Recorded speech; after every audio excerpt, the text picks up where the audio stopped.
Bismillahirrahmanirrahim. Satu kenikmatan saya temukan ketika saya membuka kitab Nihayatul Alam karya Profesor Dr. Muhammad bin Abdurrahman Al-Arifi, dan juga di dalam kitab yang sama An-Nihayah fi Fitan wal Malahim, saya menemukan ada hadis Rasulullah SAW. Hadis ini berbicara tentang indikasi bahwa Imam Mahdi yang dijanjikan Allah melalui lisan Rasulullah akan datang sebagai pemimpin umat Islam di akhir zaman ketika khilafah tegak di muka bumi ini. Itu diberitakan oleh Rasulullah dengan ciri-cirinya seperti ini. Pertama, Rasulullah SAW bersabda, "Ubashirukum bil mahdi yakhruju fi akhiri ummati." Aku berikan kabar gembira kepada kalian tentang Al-Mahdi yang akan keluar dari akhir fase umatku di akhir zaman. Ya, cirinya apa? Inda ikhtilafi minan nas wa zalazila, yaitu ketika umat manusia berselisih, umat manusia bertentang dan berperang, serta ketika gempa bumi di mana-mana. Jadi kalau umat manusia sudah berselisih dan berperang dan gempa bumi di mana-mana, itu pertanda Imam Mahdi akan muncul. Sudahkah manusia berselisih hari ini? Sudahkah peperangan terjadi di mana-mana? Kemudian sudahkah gempa bumi terjadi di mana-mana? Berarti sebentar lagi ya Imam Mahdi datang. Sudah siap menyambut beliau? Yang kedua, indikator kedatangan Imam Mahdi adalah Rasulullah bersabda, "Yaktatilu thalathatun inda kanzikum." Akan berperang 3 orang laki-laki di sisi pembenaran kalian. Pembenaran kalian ini maksudnya Ka'bah. Jadi akan ada 3 laki-laki di tanah Arab yang mereka berperang, berebut kekuasaan. Kulluhum ibnu khalifatin, 3-tiganya putra raja, putra mahkota. Khalifah di sana bermakna mulkan. 3-tiganya putra raja. Jadi kalau ada 3 putra raja berebut kekuasaan di sekitar Ka'bah, itu pertanda Imam Mahdi akan muncul. Kemudian 3 orang laki-laki yang putra mahkota tadi berebut kekuasaan tidak berhasil, kata Rasulullah. Tsumma la yasiru ila wahidin minhum, tapi kekuasaan tidak berhasil mereka dapatkan oleh salah satu dari mereka, satu pun tidak berhasil. Hatta tatlu'a rayatun sudun min qibalil masjid, sampai muncul panji hitam dari arah timur.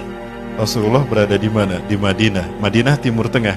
Rasulullah mengarahkan telunjuknya ke arah timur. Yang dimaksud Rasulullah timur itu mana? Saya yakin Indonesia. Dan negara Islam terbesar penduduknya Muslim di mana? Indonesia.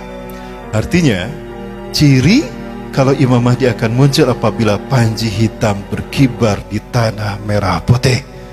Sudahkah berkibar? Sebentar para sekalian, apakah ini yang Rasul maksudkan? 3 putra mahkota mereka berebut kekuasaan. Sudah ada tidak? Sudah ada. 1 Muhammad bin Salman, 2 Khalid bin Farhan, 3 Muhammad bin Nayef. 3 ini adalah 3 putra mahkota yang sedang berebut kekuasaan. Ya. Apakah Raja Salman akan terbunuh? Pernah ada percobaan pembunuhan pada Raja Salman, tapi tidak berhasil. Pelurunya meleset, Raja Salman masih aman. Lalu beliau dilindungi dan dibawa ke bunker. Subhanallah, angin kebangkitan Islam itu terjadi sekarang dan kita menyaksikannya. Apakah ini isyarat kalau kebangkitan Islam yang disebutkan Rasulullah dengan panji hitamnya itu Indonesia? Mudah-mudahan iya. Inilah seperti yang dikatakan oleh Profesor Dr. Abu Bakar Al-Awawidah. Dr. Abu Bakar Al-Awawidah. Beliau adalah Ketua Rabithah Ulama Palestina. Ketika tahun 2016 beliau ceramah di Masjid Jogokarian, bagaimana pendapat Dr. Abu Bakar Al-Awawidah tentang hadis Rasulullah yang menyebutkan merah dan putih? Mohon maaf saya sebutkan lagi untuk menyemangati ya para sekalian. Saya tidak akan pernah bosan mengingatkan antum sekalian bahwa Rasulullah pernah menyebutkan merah putih dalam hadisnya. Betul.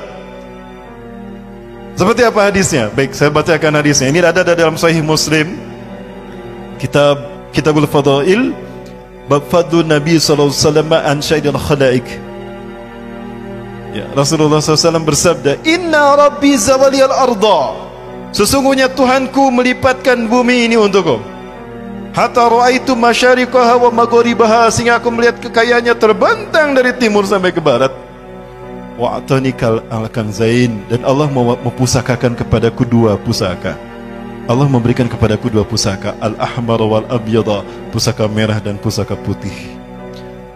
Ketika Allah memperlihatkan timur dan barat dunia, kemudian Allah memberikan kepada Rasulullah merah dan putih, lalu Rasulullah menyebutkan, wa anna ummati, dan sesungguhnya umatku, sayabluku mulkuha ma zawala minha, akan sampai kekuasaannya di akhir zaman dari timur ke barat. Kepada beliau saya bertanya itu. 5 ulama berkata sama. 2 saya tanya langsung di Masjidil Aqsa selesai sholat subuh. Ketua Rabita Ulama Palestina, Syekh Ali Yaqub Al-Abasi. Yang kedua, Dr. Abu Bakar Al-Awawidah. Yang ketiga, Dr. Yusuf As-Suwaidah. Yang keempat, Hekmatyar tahun 97. Yang kelima, Abu Sabar Zarqawi. Intinya, para sekalian, 5-5-nya mengatakan, dan yang menarik adalah apa yang beliau katakan, Dr. Abu Bakar Al-Awawidah. Apa itu? Ala kulli biladil muslimin alladzina yaqbaluna al-islam dinahum, antum ya Indonesia lam yahtarakumullah liqiyadi qimati hadzal din fi akhir zaman qabla sa'ah. Dari semua negara yang menerima Islam sebagai agamanya, tinggal kalian Indonesia yang belum Allah pilih untuk memimpin kebangkitan Islam. Allahu Akbar. Maka ifafillah, fahamilah hikmahnya bahwa dizoliminya umat Islam Indonesia hatal yaum itu merupakan fit and proper test, uji kelayakan dari Allah. Layakkah kita memimpin kebangkitan Islam? Maka pantaskah kita mundur? Pilihan kita cuma 2, gugur sebagai syuhada terbaik atau menang di ujung sana. Mau pilih yang mana? Dua-duanya sama. Baik, para sekalian, inna qabla tahdusul malhabatil kubra yanqasamullahu al-muslimin ila khayma ila salasatil aqsam. Sesungguhnya sebelum huru hara akhir zaman terjadi, Allah akan membagi 3 umat Islam. Sulusuhumul ula alladzina yanfiruna minal ma'arakah wa minal jihad wa hum alladzina la yaqbalullahu taubatahum abadan wa hum khalidina finnari jahannam. Sepertiga pertama adalah mereka yang lari dari perjuangan membela hak, membela kalimah tauhid. Mereka adalah orang-orang yang Allah tidak menerima taubat mereka selamanya, dan mereka kekal di neraka jahanam. Ini kelompok yang pertama. Dan ini bukan pilihan kita. Betul. Nomor 2, siapa nomor 2 ini? Alladzina kutilu fitika ma'arakah wa hum afdalu syuhada'i fil alam yaumaidin. Sepertiga yang kedua, jangan lupa, sepertiga yang kedua adalah orang-orang yang gugur di perjuangan itu, dan mereka lah syuhada teragung saat itu. Surga menunggu mereka.